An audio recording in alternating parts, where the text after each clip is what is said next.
உறவுமுறை என்றோ யாருக்கும் தெரியாது. அது இருவருக்கும் மட்டுமே தெரிந்த ரகசியம்.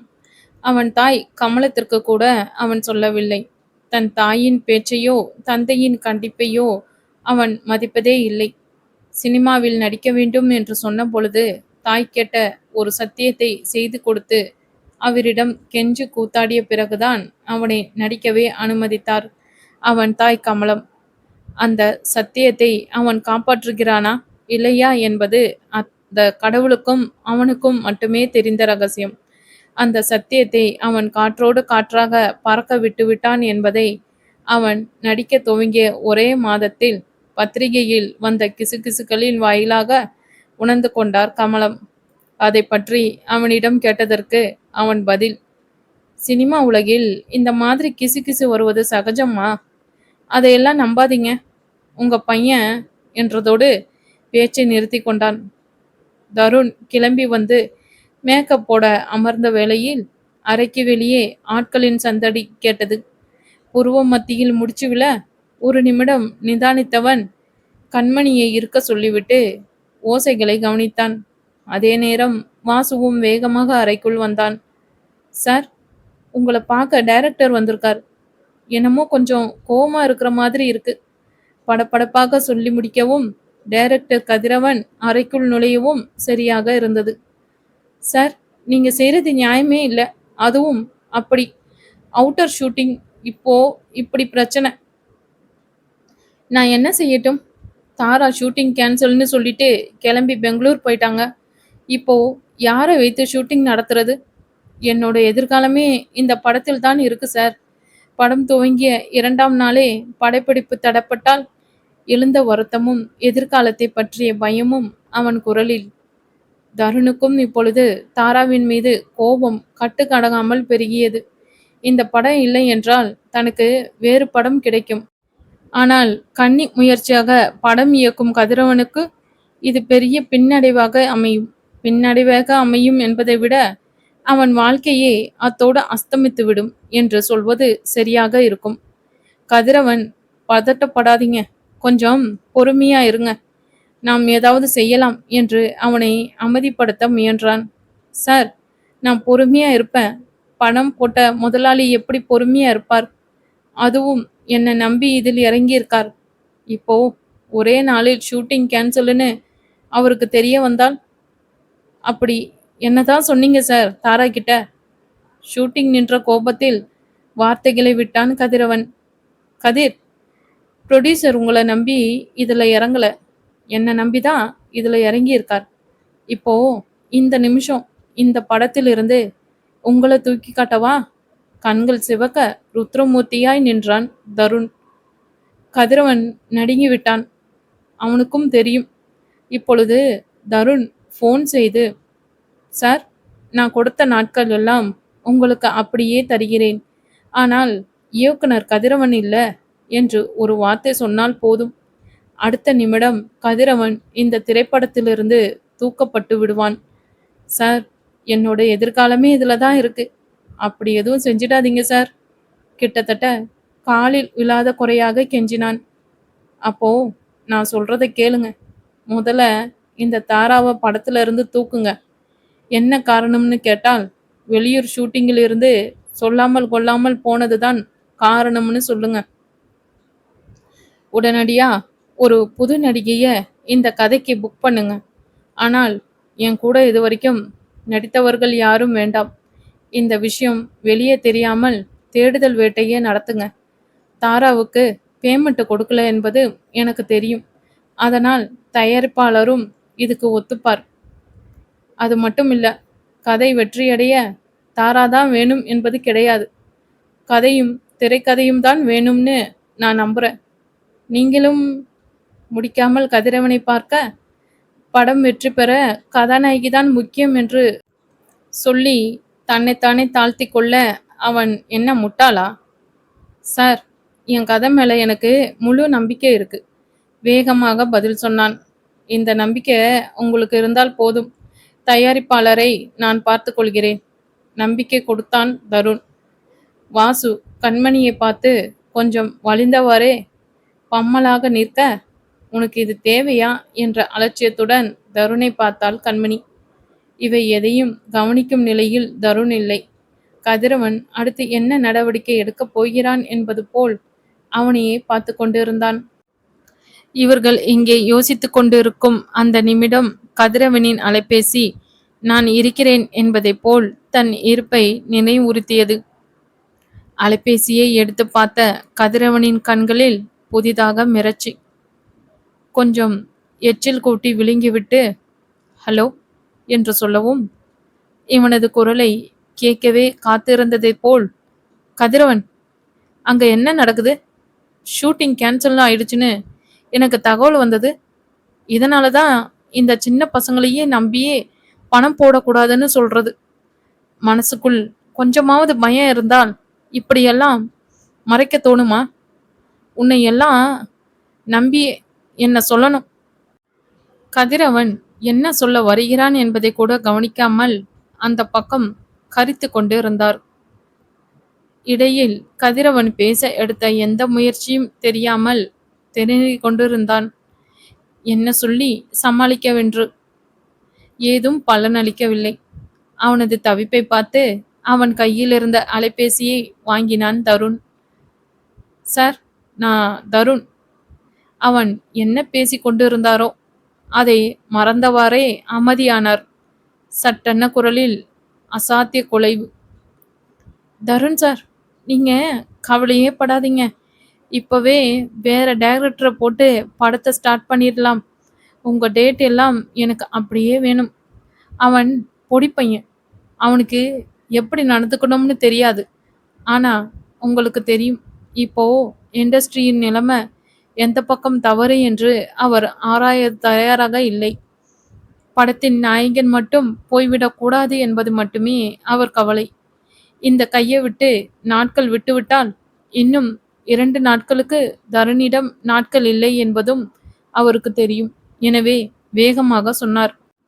தருணுக்கு கதிரவனை நினைத்தால் கொஞ்சம் கவலையாக கூட இருந்தது. சினிமா உலகின் மிக பெரிய சாபம் இது. யார் எக்கேடு கெட்டாலும் பரவாயில்ல, நாம் மட்டும் சேஃபாக இருக்க வேண்டும் என்று நினைப்பது. இப்பொழுது தானும் சரியென்று சொல்லிவிட்டால் கதிரவனை டம்மியாக வைத்துவிட்டு அவன் கதையை, அவன் உழைப்பை இன்னொரு பெயர் பெற்ற டைரக்டர் தன் பெயரை போட்டு இயக்கி அந்த நல்ல பெயரை தட்டி கொண்டு போய்விடுவார். தயாரிப்பாளருக்கு போட்ட பணம் வந்துவிடும். அந்த பெரிய இயக்குனருக்கும் இன்னொரு வெற்றி படம் அவர் வரிசையில் இணைந்துவிடும். ஆனால் கதிரவன் கறவைப்பிள்ளையாக, சார் உறிஞ்சப்பட்ட கரும்பு சக்கையாக ஒதுக்கப்பட்டு விடுவான். அவனுக்கு இந்த நிலை தன்னால் வர வேண்டுமா? ஒரே நொடியில் கதிரவனின் மிச்சமிருக்கும் மொத்த வாழ்க்கையும் அவன் கண்முன் விரிந்தது. அதையே கதிரவனும் சிந்தித்தவன் போல் தருணின் முகத்தையே ஏக்கமாக பார்த்து கொண்டிருந்தான். சார், நான் பேசவா? தயாரிப்பாளர் பேச்சை நிறுத்துவதாக இல்லை என்பதை உணர்ந்து கேட்டான். சொல்லுங்க தருண், போலி பணிவுடன் கேட்டார். சார், ஷூட்டிங் கேன்சல் ஆனதில் கதிரவன் தப்பு எதுவுமே இல்லை. தாரா தான் தேவையில்லாம ஷூட்டிங் ஸ்பாட்டை விட்டு போயிட்டாங்க. எனக்கு இதை தான் சரியா வரும்னு நினைக்கிறேன். அதனால நான் கதை ரொம்ப பிடிச்சு போச்சு. இதை கதிரவனே எடுத்தால் இந்த படத்தை விட்டு விலகுவதாக இல்லை. ஆனால் தன் நிலையை அவருக்கு தெளிவுபடுத்தினான். தயாரிப்பாளர் தருண் மேல என்ன சொல்ல போகிறான் என்று அறிய அமைதியாக இருந்தார். சார், இனிமேல் தாரா இந்த படத்துல தொடர்வதாக இருந்தால் நீங்க வேற ஹீரோவை பார்த்துக்கோங்க. இப்படி தொட்டத்துக்கெல்லாம் பிரச்சனை செய்துவிட்டு போகும் ஒருத்தருக்காக நான் என் நாட்களை வேஸ்ட் பண்ண முடியாது. இதற்கு மேல் முடிவை அவரே எடுக்கட்டும் என்பதை போல் அமைதியானார். தயாரிப்பாளர் ஷெட்டிக்கும் தருண் சொல்ல வருவது தெளிவாக புரிந்தது. ஆனாலும் தாராவை விட அவருக்கு மனம் இல்லை. சார், உங்களுக்கு தெரியாதது இல்லை, அவங்க கொஞ்சம் வளைந்து கொடுக்கும் சுபாவம் உள்ளவங்க. அடுத்து வரவங்க அப்படி இருக்க வாய்ப்பில்லை. நான் வேணும்னா அவங்க கிட்ட மறுபடியும் பேசி பார்க்கட்டுமா? அவன் பலகீனத்தை பயன்படுத்தி கொள்ள விரும்பினார். சார், நான் ஏற்கனவே சொன்னதில் எந்த மாற்றமும் இல்லை. உங்களுக்கு அவங்க ஓகேனா எனக்கு பரவாயில்ல. ஆனால் இந்த படத்திலிருந்து நான் விலகிக்கிறேன். அவன் முந்தைய பேச்சில் கொஞ்சம் முகம் மலர்ந்தவர் அவனது பிந்தைய பேச்சில் கலவரமானார். சார், அப்படியெல்லாம் செஞ்சிடாதீங்க. இந்த படத்தில் தாரா இல்ல. நீங்க யார சொல்றீங்களோ அவங்க தான் ஹீரோயின். நீங்க சொல்லுங்க என்று சட்டென்று வணங்கினார் அவர். முடிவு ஹீரோயின் யாருன்னு நீங்களே பண்ணுங்க. எனக்கும் அதற்கும் எந்த சம்பந்தமும் இல்ல. ஆனால் ஒரு விஷயம், நான் இதுவரை சேராத புது நாயகியா இருந்தால் எனக்கு பரவாயில்ல என்று தோணுது. அந்த முடிவுமே அவரிடம் தள்ளிவிட்டு கலன்று கொண்டான். தருணுக்கு தெரியும், எப்படியும் தயாரிப்பாளர் தன் வழிக்குதான் வருவார் என்று. கதிரவன் ஆர்வமாக இவன் முகத்தையே பார்க்க, கதிரவன், இன்னைக்கு ஷூட்டிங் கேன்சல் செய்ய வேண்டாம். என்னோட பகுதிகளை எடுத்து விடலாம். மீதிய ஹீரோயின் வந்த பிறகு பார்க்கலாம். ஷூட்டிங் உண்டு. நீ கிளம்பு என்று சொல்லாமல் சொல்லிவிட்டான். கதிரவனுக்கும் போன உயிர் திரும்ப வந்தது போல் இருந்தது. தயாரிப்பாளர் என்ன சொன்னார், எப்படி இது சாத்தியமாயிற்று என்று கேட்க அவனுக்கும் ஆசைதான். கேள்வி கேட்க வேண்டியது தருணிடம் ஆயிற்றே. அவனுக்கும் கேட்கும் அளவுக்கு கதிருக்கும் தைரியம் இல்லை. எனவே இதுவே போதும் என்பதைப் போல கிளம்பிவிட்டான். நீ என்ன பார்த்துட்டே நிக்கிற, போய் கதிரிடம் வேற ஹீரோயின் போட தயாரிப்பாளர் ஒதுக்கிட்டாருன்னு சொல்லு. அது மட்டும் இல்ல, இவனையே புது ஹீரோயினை தேட சொல்லு. அப்படியே அவர்கிட்ட பேச சொல்லு. போ. வாசுவை விரட்டினான். இந்த தகவலை சொல்ல வாசு விரைந்தான். கண்மணி அவனை நெருங்கி, தாராக்கும் உனக்கும் என்ன பிரச்சனை? தருண் பார்வை அவனை துளைக்க, கேள்வி கொஞ்சம் கூட தயக்கமே இல்லாமல் வந்து விழுந்தது. மனதுக்குள் அதிர்ந்தாலும் அதை வெளியே காட்டிக்கொள்ளாமல், அவளுக்கும் எனக்கும் என்ன பிரச்சனை? நீயா எதையாவது கற்பனை செய்யாதே கண்மணி. வா, முதல்ல மேக்கப் போடு. அவள் கண்களை சந்திக்காமல் சேரில் அமர்ந்து கண்களை மூடிக்கொண்டான். அலைபேசியை வைத்த தயாரிப்பாளர் ஷெட்டி கதிரவனின் அலைபேசியில் தொடர்பு கொண்டார். கதிரவனுக்கு வாசு மூலமாக அவரது முடிவு தெரியுமாகையால் பதட்டம் குறைந்தே அவரிடம் பேசினான். கதிர், நீங்க தருண் சொன்னதை கேட்டிருப்பீங்க. இப்போ உடனடியா நமக்கு ஹீரோயின் வேணும். நீங்க யாரையாவது நினைத்து வைத்திருக்கீங்களா? அவன் கருத்தை அறிய கேட்டார். ஏனென்றால் முதலில் தாராவை தேர்ந்தெடுத்தது அவரே. எனவே இந்த முறை அவனிடம் கேட்டார். சார், தருண் சார் புது நாயகிய, அதாவது இதுவரை அவனுடன் இணைந்து நடிக்காத நாயகியை கேட்டு இருக்கார். இப்போ புது நாயகியை தேட துவங்கினால் நாளாயிடும். சொல்ல தயங்கினான் அவன். கதிர், இப்போ தயங்குற நேரம் கிடையாது. என்னன்னு சொல்லுங்க. அவர் குரலில் தருண் தாராவை வேண்டாம் என்று சொன்னதால் எழுந்த எரிச்சல் தெரிந்தது. இல்ல சார், எனக்கு என்னமோ லயா சரியா வருவாங்கன்னு தோணுது என்று இழுத்தான் அவன். அவனது இழுவைக்கும் காரணமும் இருந்தது. லயாவின் தாய் இந்த படத்துக்கு ஒத்து வருவாரா என்பது தெரியவில்லை. அதைவிட அவர்கள் எவ்வளவு பேமெண்ட் எதிர்பார்ப்பார்கள், அவர்களிடம் நாட்கள் இருக்கிறதா என்பதும் தெரியவில்லை. நடவடிக்கை உடனடியாக எடுத்ததாக வேண்டிய கட்டாயம். சரி, நான் அவங்க கிட்ட பேசிட்டு வரேன். இன்னைக்கு சாயங்காலம் ஷூட்டிங் முடிச்சிட்டு அவங்களுக்கு கதையை சொல்ல தயாராயிரு சொல்லிவிட்டு போனை வைத்து விட்டார். மற்றொரு ஷூட்டிங்கில் இருந்த லயாவின் அலைபேசி அவளை அழைக்க, அதை எடுத்து பேசியதோ தெய்வானே. ஹலோ, யார் பேசுறது? குரலில் ஒரு அலட்டல். தன் விதியை நொந்தவாறே, நான் தயாரிப்பாளர் ஷெட்டி பேசுறேன். என்னோட புது படத்துக்கு லயாவோட கால் ஷீட் வேணும். அதுக்கு தான் கால் பண்ணினேன் என்று நேரடியாக விஷயத்துக்கு வந்தார். தேவானியின் குரலில் போலி பணிவு. சார், நீங்களா? ஃபார்மாலிட்டிக்கு எதுவும் பேசாமல் கால் ஷீட் கேட்குறீங்களே. பணமே பிரதானம் என்பது அவர் குரலில் தெரிந்தது. தெய்வானே, இது ஷெட்டி ஃபிலிம். வரவேண்டியது சரியா வந்துடும். உன்கிட்ட முதல்ல நாள் இருக்கான்னு சொல்லு. அவர் குரலில் கோபம். நீங்க கேட்டு நான் நாள் இல்லைன்னு சொல்வேனா? அட்வான்ஸ் கதை கேட்பவர் பெரிய தயாரிப்பாளர். அதைவிட தன்னை பற்றி முழுதும் அறிந்தவர் என்பதால் மற்றவர்களிடம் பேசுவதைப் போல் அடாவடியாக நடக்க முடியவில்லை அவரால். அதெல்லாம் சாயங்காலம் கதை சொல்ல கதிரவனுன்னு ஒரு புது பையன் வருவான். அவன்கிட்ட நீ டேட் கொடுத்தால் மற்றதெல்லாம் பிறகு பேசலாம். புது பையனா? தேவானியின் குரலில் தயக்கம்.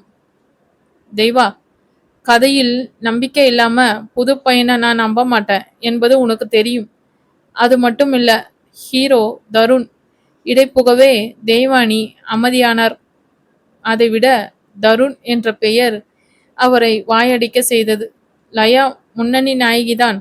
ஆனாலும் தருண் போன்ற பெரிய கதாநாயகனுடன் நடிப்பது அவளுக்கு பெரிய பெயரை வாங்கி தரும் என்பது நொடியில் கணக்கு போட்டார்.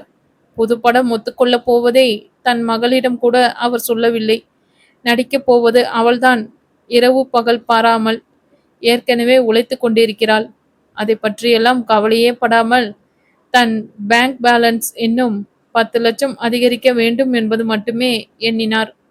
காட்சி முடிந்து வந்த மகளிடம், சாயங்காலம் ஒரு தம்பி கதை சொல்ல வருதாம் கண்ணு என்று தேன் குலைந்த குரலில் சொல்ல, லயாவும் சரியென தலையசைத்தாள். தாயின் கையில் தான் வெறும் மண்பொம்மை என்பதை அவள் அறியவே இல்லை.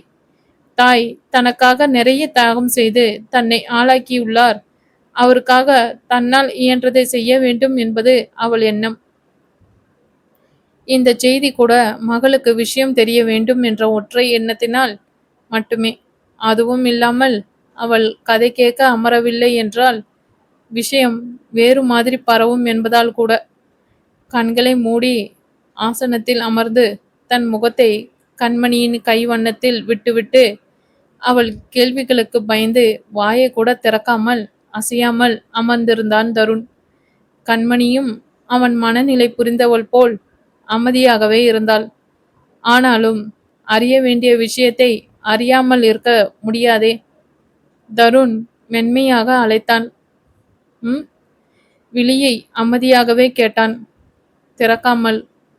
அவனும், நீ இன்னும் என் கேள்விக்கு பதில் சொல்லவே இல்லை. அமைதியாக கேட்டாள். பதில் சொல்லிட்டதா ஞாபகம். உண்மையை வெளியே சொல்ல முடியாத கோபம் அவன் குரலில். உன்னோட இந்த கோபமே ஏதோ இருக்குன்னு எனக்கு சொல்லுதே தருண். மறைமுக வற்புறுத்தல் அவள் குரலில். இப்போ உனக்கு என்னதான் தெரிஞ்சுக்கணும்? தன் முகத்தில் இருந்து அவள் கையை விலக்கிவிட்டு அவளை நேர்பார்வை பார்த்தான். உண்மை. அவளும் அசைந்து கொடுக்காமல் நின்றாள். இப்போ சொன்னாலும் என்ன நீ திட்டதான் போற என்று சலிப்பாக சொன்னான். நீ சொல்லவில்லை என்றாலும் உன்னோட இந்த கோபமே சீன் எல்லாம் சரியா வராமல் செய்ய போகுது. அதைவிட என்கிட்ட சொல்வதில் உனக்கு என்ன தயக்கம்? மார்புக்கு குறுக்காக கைகளை கட்டி கொண்டாள். நீ ஏன் நான் சொல்வதையே நம்பாமல் என் உயிரை வாங்குற? அடக்கிய கோபம் வார்த்தையில் தெரித்தது. சலனமே இல்லாமல் அவனை பார்த்தாள். விடிவெள்ளி சினிமா நட்சத்திரம் தருண் யாதவ் பத்தியும் என் நண்பன் தருண் பத்தியும் எனக்கு நல்லா தெரியும். சொல்லு, தாராவுக்கும் உனக்கும் என்ன பிரச்சனை? காலையில நடந்த ஒரு சின்ன விஷயத்துக்கு வேண்டி அவ ஷூட்டிங்கை கேன்சல் பண்ணலன்னு எனக்கு தெரியும். அப்படி ஒரு அழுத்தம் அவள் குரலில். கண்மணி, அவளுக்கு என்ன கல்யாணம் செஞ்சுக்கணுமாம். அவ என்ன லவ் பண்றாளாம். சினிமாவில் பெட்டர் ஜோடியா இருக்கும் நாம, வாழ்க்கையிலும் நல்ல ஜோடியா இருப்போம்னு சொல்லி உளர்றா. அதெல்லாம் முடியாதுன்னு சொன்னேன். அதுக்கு தான் இந்த சீன். தாடை இறுக பதில் சொல்லிவிட்டு தன் கோபத்தை அடக்க இமைகளை மூடிக்கொண்டான். அவ காதலை தானே சொன்னாள். அதில் கோபப்பட என்ன இருக்கு? உனக்கு விருப்பமில்லை என்று சொன்னால் முடிஞ்சது. சாதாரணமாக சொன்னாள். அதில் பாதி நக்கலும் கலந்திருந்தது. அவ காலை சுத்தின பாம்பு. என்னைக்காவது ஒரு நாள் கடிக்காம விட மாட்டா. வார்த்தையில் தீவிரம். இதையே தான் நான் முன்னாடி சொன்னேன் என்பதை போல் பார்த்து கொண்டு நின்றாள் கண்மணி. அவள் பார்வையை அவனும் உணர்ந்தான். விடு கண்மணி, அவளை எப்படி சமாளிக்கணும்னு எனக்கு தெரியும் சொல்லிவிட்டு சைகையால் அவள் வேலையை தொடர சொன்னான். அவளுக்கு சமாதானம் சொன்னாலும் தாரா தனக்கு ஒரு தலைவலியாக மாறுவாள் என்பது அவனுக்கு தெரிந்தே இருந்தது. திரைக்கு முன்னால் தெரியும் அவள் அழகு முகமும் திரைமறைவில் இருக்கும் அவளது நிழல் முகமும் அறியாதவன் அல்லவே அவன். அவளை பற்றியே யோசித்தால் தன் நாள்தான் வேஸ்ட் ஆகும் என்பதால் அவளை பற்றி யோசிப்பதை விட்டு அன்றைய காட்சியில் தான் நடிக்க வேண்டிய விதத்தை பற்றி யோசிக்க துவங்கினான். சரியான நேரத்தில் ஷூட்டிங் ஸ்பாட்டில் ஆஜரானான். அவனுக்காகவே அனைவரும் காத்து கொண்டு இருந்தார்கள். வந்தவுடன் கதிரவன் காட்சியை விளக்க அதை சரியாக ஒரே டேக்கில் ஓகே செய்து முடித்தான். இது காதல் கதையாகையால் சிரமம் ஏதும் இல்லை. ஆனால் முகபாவங்கள் தான் முக்கியமாக இருந்தன. தருண் நடிப்பு பயிற்சி, பரதநாட்டியம் என அனைத்து முறையாக கற்றிருந்தபடியால் சுலபமாகவே செய்துவிட்டான். அன்றைய நாள் நல்லபடியாக முடிந்தது. அவன் காட்சிப்பதிவில் ஈடுபட்டிருக்கும் வேளையில் கண்மணியும் வாசுவும் அங்கே கண்மணியின் உதவியாளர் தருணுக்கு அவ்வப்போதும் இருந்தார்கள். டச்சப் செய்து கொண்டிருக்க வாசு வெளிப்புற படப்பிடிப்புக்காகையால் கூட்டத்தில் இருக்கும் தருணின் ரசிகர்களின் கோரிக்கைக்கு ஏற்ப ஆட்டோகிராஃப் வாங்கி கொடுத்து கொண்டும் கூட்டத்தை கட்டுக்குள் கொண்டு வர காவல்துறையின் உதவியையும் நாடி சரியாக கூட்டத்தை கையாண்டு கொண்டிருந்தான். நேரம் ஆக ஆக ரசிகர்களின் கரகோஷமும் ஓசையும் கூட்டமும் கட்டுங்கடங்காமல் பெருகவே காட்சி பிடிப்பு தடைப்பட்டது.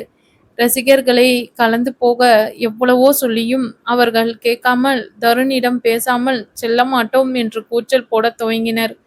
வாசுவாலும் ஓரளவுக்கு மேல் அவர்களை அடக்கவும் முடியவில்லை. ரசிகர்கள் இல்லை என்றால் சினிமா பிரபலங்கள் ஜொலிக்க முடியாது. அவர்கள் தொடர்ந்து பார்த்தால்தான் லாபம் வரும். நாட்கள் நீண்டு வெள்ளி விழா படங்களாக அவை மாறும். எனவே தருண் எப்பொழுதும் தன் ரசிகர்களை வாசு அரவணைத்து சொல்வதுதான் வழக்கம். எப்பொழுதும் கூட்டத்தை சுலபமாக கையாளுபவன் அன்று தடுமாறினான். கூச்சலும் குழப்பமும் அதிகரிக்கவே வேறு வழியில்லாமல் தருணை தேடி வந்தான்.